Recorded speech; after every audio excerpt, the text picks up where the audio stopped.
Hello everyone, मैं हूं आपका आज का एमएस साथी राधाकांत और मैं आपको बताने वाला हूं पिक्चर फॉर्मेट टैब के बचे हुए ऑप्शंस के बारे में। जैसे कि हमने पिछले बार पिक्चर फॉर्मेट के एडजस्ट ब्लॉक और पिक्चर स्टाइल के सारे ऑप्शन देख लिए थे, तो आज हम बचे हुए सारे ऑप्शन को देखेंगे। सबसे पहला ऑप्शन अभी हम शुरू करेंगे अल्ट टेक्स्ट। अल्ट टेक्स्ट जैसे कि हमको पिक्चर का कुछ डिटेल, पिक्चर के रिलेवेंट कोई इन्फॉर्मेशन या फिर वो पिक्चर क्या कहना चाहता है, उस पिक्चर के थ्रू हम क्या दिखाना चाहते हैं, वैसे कुछ डिटेल हम 1 से 2 सेंटेंस में डाल सकते हैं। यहाँ पर अगर हम ऑटो जनरेट करते हैं तो यहाँ पर एमएस ऑफिस के थ्रू यहाँ पर एक ऑटो केस आएगा, जैसे कि यहाँ पे a white and grey cat आ चुका है। बट हमको अगर चेंज करना है, जैसे कि ये आइकन है रेबिट का, तो हम यहाँ पर अपने हिसाब से भी इसको चेंज करके डाल सकते हैं आइकन पे।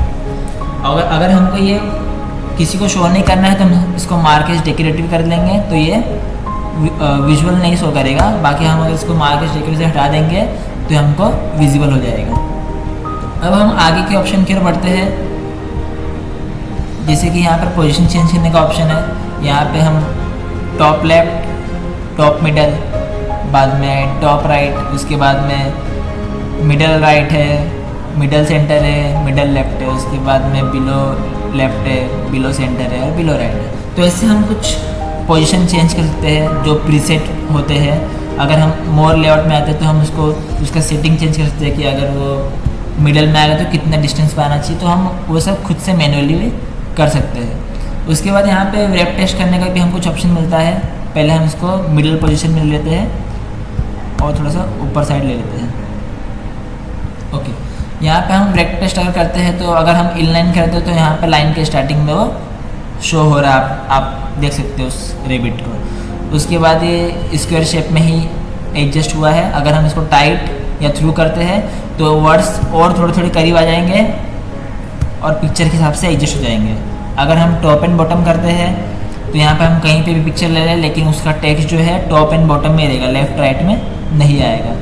अगर हम बिहाइंड टेक्स्ट करते हैं तो हमारा जो पिक्चर है वो टेक्स्ट के बिहाइंड चले जाएगा। अगर हम इन फ्रंट टेक्स्ट करते हैं तो हमारा पिक्चर टेक्स्ट के आगे आ जाएगा और टेक्स्ट उसके पीछे ही रहेगा। उसके बाद यहाँ से हम खुद से भी मैनुअली डिस्टेंस यहाँ पर एडिट कर सकते हैं, डिस्टेंस कम ज़्यादा कर सकते हैं। उसके बाद यहाँ पर मूव विथ टेक्स्ट, यहाँ पर अगर हम उसको सेलेक्ट करते हैं और यहाँ पर अगर हम एंटर करते हैं, फिर बैकस्पेस करते हैं, तो पिक्चर भी उसके साथ साथ मूव होगा। लेकिन अगर हम यहाँ पर फिक्स पोजीशन में पेस्ट करते हैं तो ये फ़ोटो यहाँ का यहीं रहेगा, ताकि चाहे हम कितना भी एंटर कर लें, कितना भी बैकस्पेस हो जाए, चाहे हम पैराग्राफ को कितना भी मूव कर लें। उसके आगे भी मोर लेआउट ऑप्शंस में हमको यहाँ पर सेटिंग मिल जाती है। जैसे कि हम अगर करते टाइट तो वो टाइट कहाँ से, लेफ्ट से होना चाहिए या फिर राइट से होना चाहिए या फिर कितना डिस्टेंस में होना चाहिए, हम मैनुअली यहाँ पर उसका एडिटिंग कर सकते हैं। अगर हम चाहते हैं कि जैसे कि यहाँ पर ये है बिहाइंड टेक्स्ट हमारा पिक्चर, अगर हम चाहते हैं कि ये ब्रिंग फ्रंट ऑफ टेक्स्ट, तो यहाँ पर टेक्स्ट के फ्रंट में आ गया।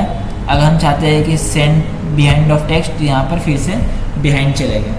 अब उसके साथ साथ अगर हम इसको पहले तो हम इसको फ्रंट में ले लेते हैं।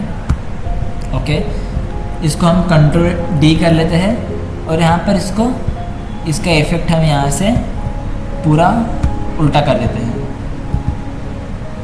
हमने इसके यहाँ पर कर भी लिया। अभी आप देख सकते हो ये पिक्चर, अगर हम जो पिक्चर हमने सेलेक्ट किया है उसको यहाँ से सेंड बैकवर्ड कर देंगे तो यहाँ पे ये वाला पिक्चर पीछे चले गया और जो ये वाला पिक्चर था वो आगे साइड आ चुका है। अगर हम ये वाले पिक्चर को अभी वापस से आगे जाना चाहते हैं तो यहाँ पे ब्रिंग फॉरवर्ड में आके हम ब्रिंग फॉरवर्ड या फिर ब्रिंग इन फ्रंट कर देंगे तो ये पिक्चर आगे आ चुका है, वो पिक्चर पीछे आ चुका है। अभी अगर हम सिलेक्शन पेन में भी आके उसको कर सकते हैं, जैसे कि पिक्चर 2 अभी आगे है तो हम पिक्चर 2 को पीछे ले सकते हैं, या फिर पिक्चर 2 फिर से हमको आगे, तो पिक्चर 2 को हम फिर से आगे ले सकते हैं। अगर हम पिक्चर 2 सेलेक्ट किए हैं, अगर हमको उसको हाइड करना है तो यहाँ से हम हाइड कर दिए, वो पिक्चर 2 हाइड हो गया। फिर से हमने उसको विजिबल कर दिया तो फिर से वो विजिबल हो गया। अभी नेक्स्ट ऑप्शन हम देखते हैं। यहाँ पर जैसे कि आप देख सकते हो, पहले हम सिलेक्शन पेन को बंद करते हैं, फिर आगे के ऑप्शन की ओर बढ़ते हैं। यहाँ पर 2 पिक्चर है, अगर हम चाहते हैं कि 2 पिक्चर आपस में एक ही पिक्चर हो जाए, मतलब अगर हम इसको मूव कर रहे हैं तो ये भी पिक्चर साथ में उसके मूव होना चाहिए, मतलब ये 2 रैबिट हमको एक ही पिक्चर में लेना है, कुछ इस हिसाब से हमको करना है। तो हम इसको इस पिक्चर को हम सेलेक्ट करेंगे और शिफ्ट दबा के हम ये वाले पिक्चर को भी सेलेक्ट कर लेंगे और यहाँ पे हमको ऑप्शन मिल जाएगा ग्रुप का। जैसे हम ग्रुप करेंगे ये दोनों पिक्चर साथ में मूव करने लगेंगे। अगर हमको फिर से अनग्रुप करना है तो हम फिर से यहाँ पर आकर अनग्रुप कर देंगे और फिर से हम बाहर एक बार क्लिक करके जब पिक्चर पे क्लिक करेंगे तो दोनों भी अलग अलग पिक्चर बन चुका है, हम इसको अलग अलग मूव कर सकते हैं। अब इसी तरह से आगे के भी कुछ बचे हुए ऑप्शन जो है हम देख लेते हैं। जैसे कि यहाँ पर पिक्चर को हमको अलाइनमेंट चेंज करना है, अलाइन लेफ्ट करना है, अलाइन सेंटर करना है, या फिर अलाइन राइट, या फिर अलाइन मिडल, अलाइन बॉटम, हम कहीं पे भी अलाइन करना है हम पिक्चर को उस हिसाब से अलाइन कर सकते हैं। अब आगे के ऑप्शन क्या पड़ते हैं, जैसे क्रॉप में हम इसको खुद से मैनुअली यहाँ से हम क्रॉप करते थे कि हमको इसका खाली फेस तक चाहिए, तो हम इसको क्रॉप करके बाहर साइड क्लिक कर देगा तो यहाँ पे वो उतना एडिट हो चुका है। अगर हम चाहते हैं कि ये क्रॉप हो जाए किसी शेप के हिसाब से तो हम क्रॉप टू शेप कर लेंगे, हमको ये चाहिए हार्ट शेप में, तो ये हार्ट शेप में आ चुका है, ये प्रॉपर दिखाई दे रहा है। हम किसी अलग शेप में इसको ले लेते हैं, जैसे कि हमने इसको एक ट्रायंगल शेप में ले लिया तो यहाँ से वो जो ट्रायंगल शेप यहाँ से वो बन चुका होगा। अगर इस पिक्चर को हम क्लियर देखने के लिए यहाँ पे जैसे कि हमने पिछले वाले वीडियो में देखा था, हम अगर इससे पिक्चर करते हैं तो उस पर से सारी एडिटिंग हट जाएगी। तो यहाँ पर एडिटिंग हट गई है, अब इसका बैकग्राउंड भी पहले जैसा वापस आ चुका है। अब यहाँ पे हम अगर करते हैं क्रॉप टू शेप तो यहाँ पे वो पूरा हमको प्रॉपर दिखाई देगा। जैसे कि हमने हार्ट शेप में पहले किया था तो वो प्रॉपर दिखाई नहीं देता, बट अभी हमने किया तो यहाँ पर वो हार्ट शेप में प्रॉपर दिखाई दे रहा है।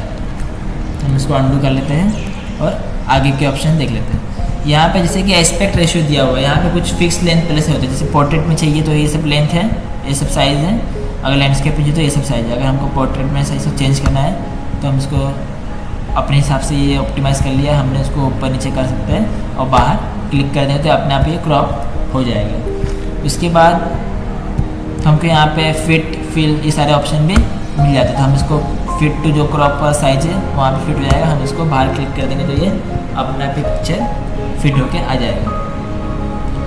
अब इसी तरह से हम बाकी के जो कुछ बचे हुए ऑप्शन हैं वो भी देख लेते हैं। जैसे कि अगर हमको इस हिसाब से हम उसको पिक्चर को रिसाइज भी कर सकते हैं। यहाँ पे हम राइट साइड से उसको ऊपर नीचे करेंगे तो यहाँ पे वो बड़ा छोटा हो जाएगा। अगर हमको इसका विड्थ कम ज़्यादा करना है तो हम लेफ्ट साइड या फिर राइट साइड के किसी भी पॉइंट से इसको हम कर सकते हैं। अगर हमको लेंथ बड़ा करना है तो हम इसको ऊपर नीचे कर सकते हैं, हम नीचे साइड से भी इसको ऊपर नीचे कर सकते हैं। अब उसी तरह से अगर हमको इसको पिक्चर को रोटेट करना है अपने हिसाब से मैनुअली तो हम इसको मैनुअली रोटेट कर सकते हैं, या तो अगर हमको मैनुअली के अलावा हमको अगर ऑप्शन से रोटेट करने हैं तो यहाँ पे हमको रोटेट 90 डिग्री राइट में, रोटेट 90 डिग्री इन लेफ्ट, उसके बाद में फ्लिप वर्टिकल या फिर फ्लिप हॉरिजॉन्टल। वापस से अगर हम फ्लिप वर्टिकल करेंगे तो वापस से पिक्चर सीधा हो जाएगा।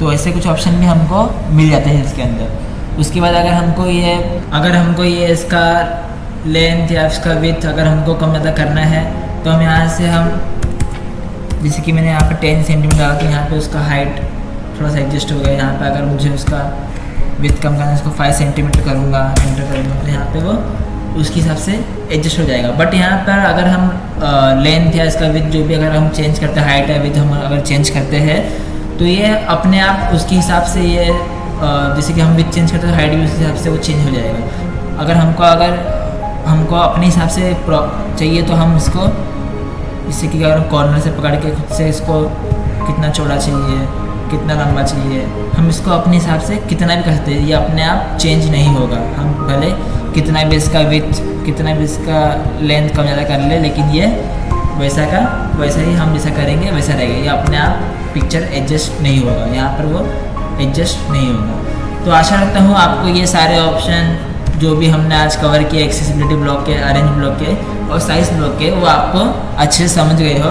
अगर आपको अभी भी किसी भी ऑप्शन में डाउट होगा तो आप हमें कमेंट सेक्शन में बेझिझक पूछ सकते हो, हम आपको वहाँ पर ज़रूर हेल्प करेंगे।